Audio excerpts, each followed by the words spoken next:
Hello students, I am Dr. Pooja Mehta from Inder Kumar Gujral, Punjab Technical University, Kapurthala, Punjab. Now we will discuss the concept of learning in detail. Learning is one of the important psychological processes that determine the human behavior. All human behaviors, either directly or indirectly, are affected by the process of learning. Learning can be conceptualized as acquiring new behavior in an interactional environment. It is the process of acquiring, assimilating, and internalizing cognitive, motor, or behavioral inputs for the varied uses as and when required. With every new experience and every new event or situation, we learn something new. But this concept of learning is purely theoretical. In real terms, learning can be described as the modification of one's behavior through practice, training, and experience. Now we will discuss the concept of learning with the help of some important definitions. The first definition says that learning is a relatively permanent change in behavior that occurs as a result of prior experience. Another definition says that learning has taken place if an individual behaves, reacts, and responds as a result of experience in a manner different from the way he formerly behaved. Third definition of learning says that learning can be defined as relatively permanent change in behavior potentiality that results from reinforced practice or experience. From these definitions, we can generalize some points about the nature of learning. Learning involves change, although the change can be favorable or unfavorable from organization's point of view. But every change can be regarded as learning. Not all changes can be referred to learning.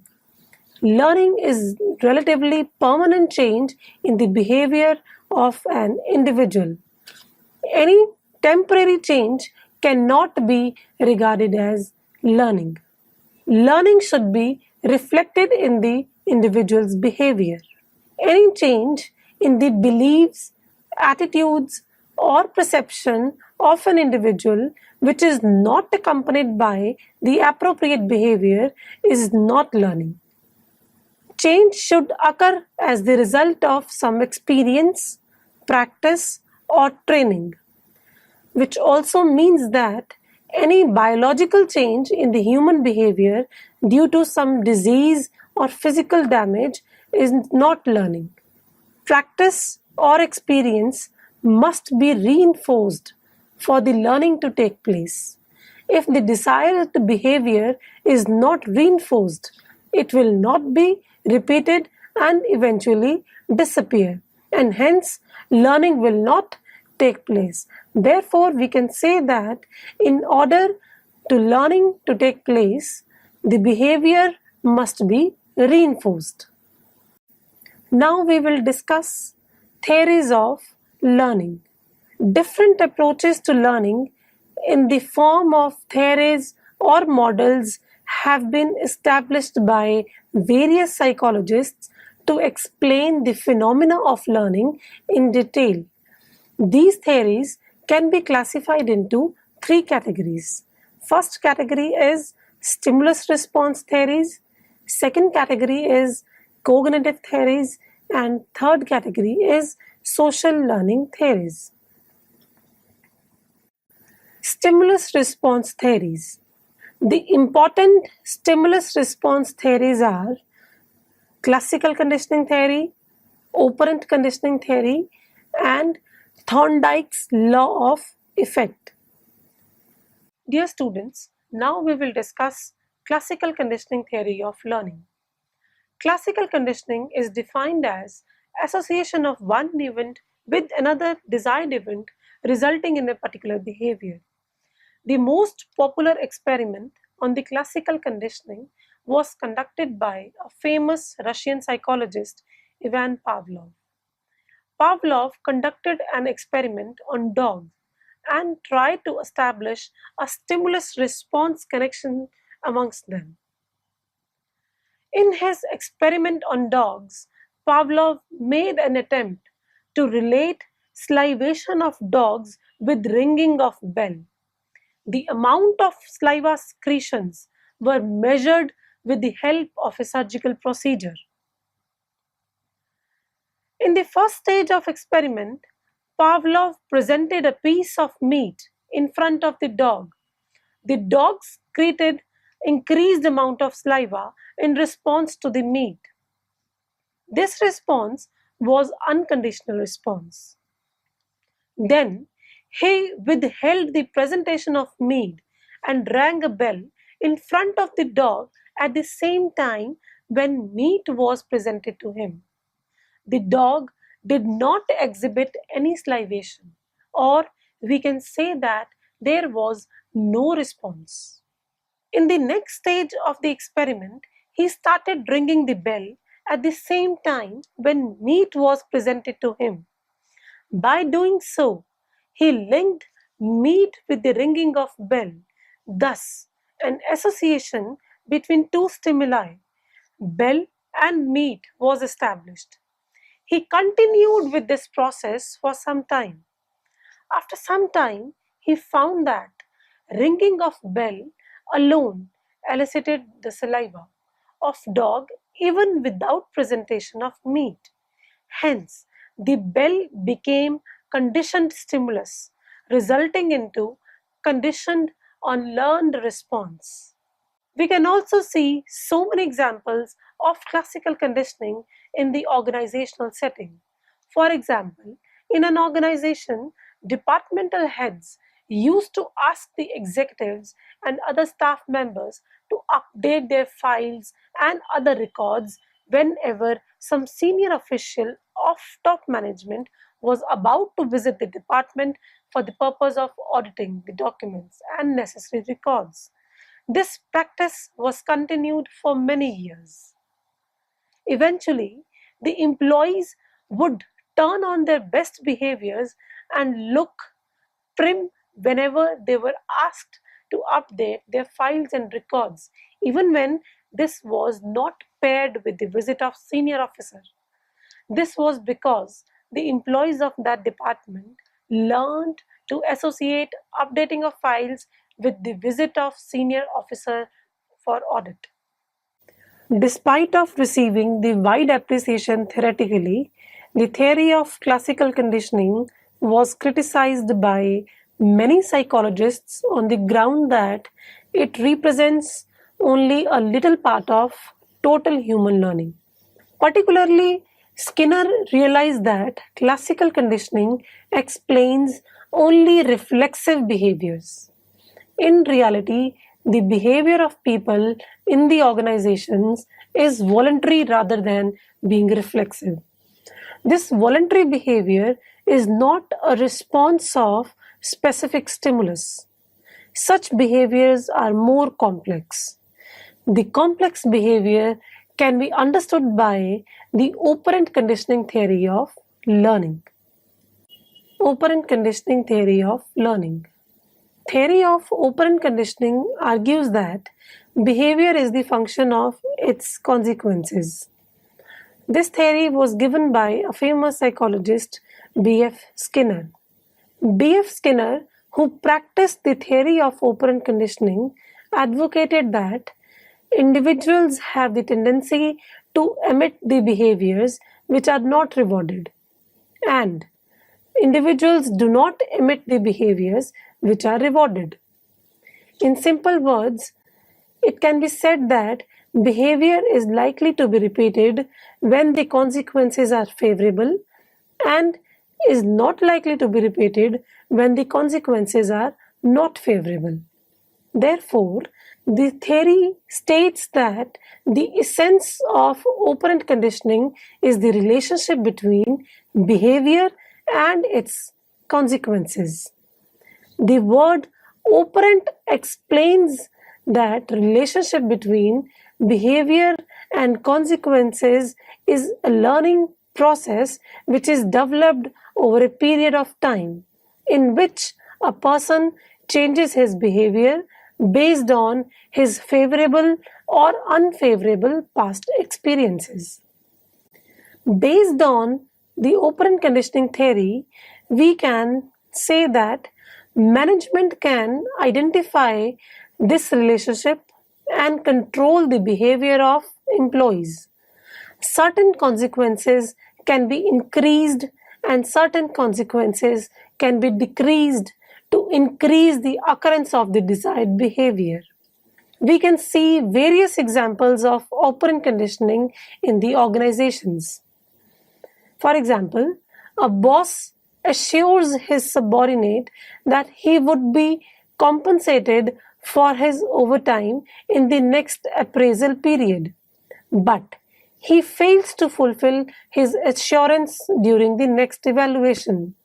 Consequently, the subordinate will never agree to work overtime whenever the boss will request him to do so.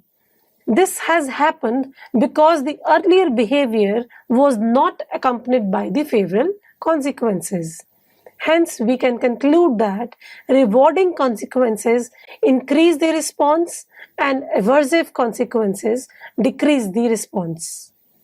The next theory of learning is Thorndike's law of effect. This law stated that of several responses made to the same situation, those which are accompanied or closely followed by satisfaction or reinforcement will be more likely to reoccur, and those which are accompanied by or more closely followed by discomfort or punishment will be less likely to reoccur. Thorndike in US worked on cats, chicks and dogs to understand the process of learning. He placed his animals in a puzzle box from which they were required to escape. In order to escape from the box, they were required to press the correct lever or pulley. Through the trial and error, animals eventually learned to press the correct pulley. Thus, the law explained that response is more important than stimulus in the process of learning. Cognitive theory of learning. Cognitive theory of learning refers to an individual's knowledge, thoughts, and understandings about himself and his environment. This theory assumes that individuals learn the meaning of various objects and events and also the learned responses on the basis of meaning assigned to the stimuli. The pioneer of this theory was Edward Tolman. Edward Tolman developed this theory through controlled experiments. He conducted a laboratory experiment using rats. He showed during the experiments that rats learned to run through a complicated maze to reach their goal of obtaining the food. Rats developed expectations at every choice point in the maze. Thus, rats learned to expect that certain cognitive cues related to the choice point ultimately lead to the food.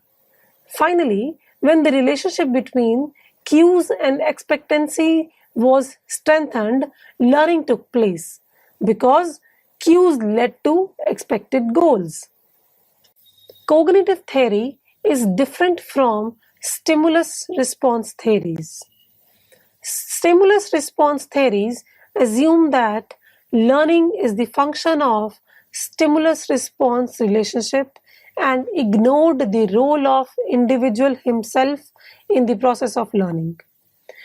Whereas cognitive theory recognizes the role of an individual in receiving, memorizing, retrieving and interpreting the stimulus and reacting to it. Today, the cognitive approach of learning is very much relevant, and in OB, this approach is mainly applied to the theories of motivation. Next theory of learning is social learning theory. The most popular social learning theory is Bandura's modeling theory. This theory emphasizes on the importance of observing and modeling the attitudes, behaviors, and emotional reactions of others. According to this theory, the influence of role model on the individual is determined by four processes. The first process is attention process. Attention process explains that people learn from the role model when they pay attention to their critical behaviors. Therefore, individuals tend to be influenced by the models that are more attractive and appear similar to them. The second process is retention process. This process explains that learning from the model will depend upon how well the individual retains model's actions and behaviors even after the model is not available to the individual. The third process is production process. Production process involves recalling models' behavior and performing own actions by matching them with the actions performed by the role model. The fourth process of social learning theory is reinforcement process. This process explains that individuals will repeat the modeled behavior if it is rewarding. Behaviors that are reinforced receive more attention and are performed more often. Dear students, after having discussed the learning theories, we will discuss principles of learning. Principles of learning help the managers gain maximum efficiency in a learning situation. However, blind observance to these principles can also cause damaging effects than the gain. Therefore, each principle should be carefully interpreted and applied after considering the nature of task being learned and the context in which it is being learned. The first important principle of learning is motivation. Without motivation, learning cannot take place. Motivation is the basic principle of learning. Motivation can be seen at different levels of complexity in different situations. In an experiment conducted by Edward Tolman, the hungry rat learned the path through a complex maze to the food. In the experiment conducted by Thorndike, desire to escape from the puzzle box motivated the animals to learn the way to escape from the box. The second important principle of learning is knowledge of results. It is a common fact that knowledge of one's own performance is very essential for learning. Feedback of the performance stimulates the individual to take corrective action if there is any deviation in his performance. Third principle of learning is reinforcement. Reinforcement is the most important principle of learning. Reinforcement can be defined as anything that both increases the strength of response and tends to induce repetitions of the behavior that preceded the reinforcement. In simple words, we can say that reinforcement refers to the consequences of behavior. Reinforcement is external environment based. It is described as external environmental events that follow a response. There are four basic forms of reinforcement: positive reinforcement, avoidance, punishment, and extinction. First form of reinforcement is positive reinforcement. Positive reinforcement strengthens and increases the behavior of an individual by offering desirable consequences. In simple words, positive reinforcement is the reward for a desired behavior. Second form of reinforcement is avoidance. It is also known as negative reinforcement. Negative reinforcement is another alternative of increasing the desired behavior. In this type of reinforcement, instead of associating a reward with the desired behavior, the individual gets an opportunity to avoid the punishment by displaying the desired behavior.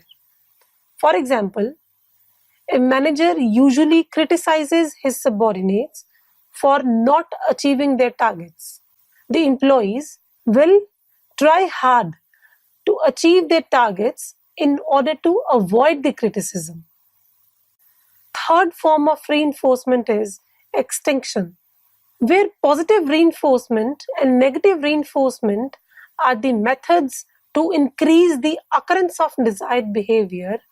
Extinction refers to the method which is used to decrease the frequency of undesirable behavior.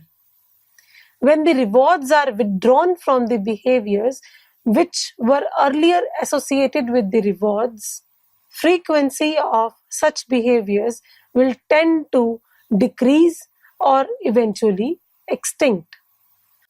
Now, the last form of reinforcement is punishment. Punishment is also used to decrease the occurrence of undesired behavior. Punishment refers to the presentation of an unpleasant or an aversive consequence of undesirable behavior. For example, in an organization, written warnings, pay cuts, or terminations are given for the undesirable behaviors such as theft of the organizational property, financial embezzlement, damaging the organizational property, and coming late to the office consistently. Fourth principle of learning is schedules of learning. Reinforcement does not always follow a particular response. An employee who always finishes his assigned task on time sometimes receives recognition and appreciation, but sometimes he is ignored by the management.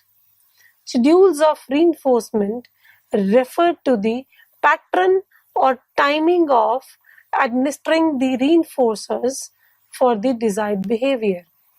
Schedules of reinforcement are of two types, continuous and partial.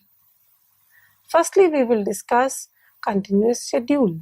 Continuous schedule reinforces the desired behavior every time it is displayed.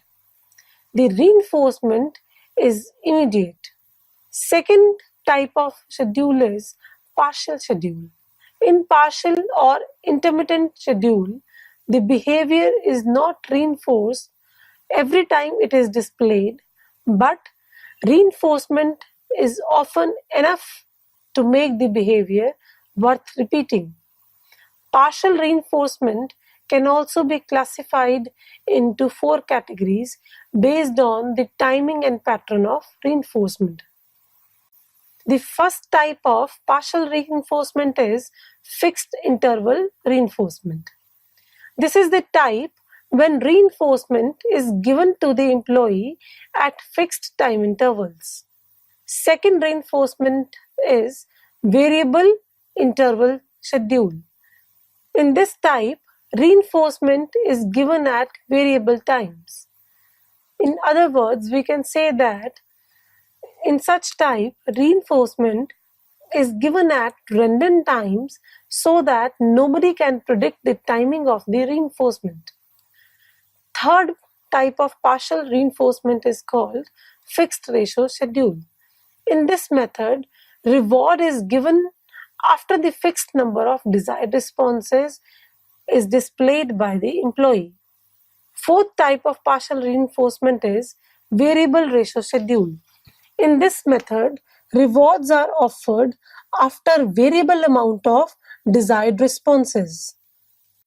Now we will discuss application of the concept of learning in the organizational behavior.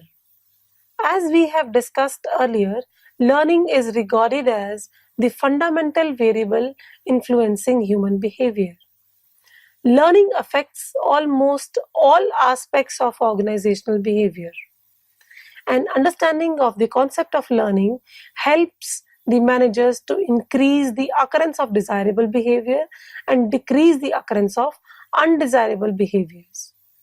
Apart from this, learning also explains certain attitudes and behaviors of managers towards their subordinates. The process of learning influences the day-to-day interactions, both casual interactions and formal interactions held among the members of the organization. So students, let us now summarize. With every new experience and every new event, we learn something new. But this concept of learning is theoretical. In real terms, learning can be described as the modification of one's behavior through practice, training, and experience. Learning essentially can be described as a relatively permanent change in the behavior as a result of prior experience or training. Different approaches to learning in the form of theories or models have been established to explain the phenomena of learning.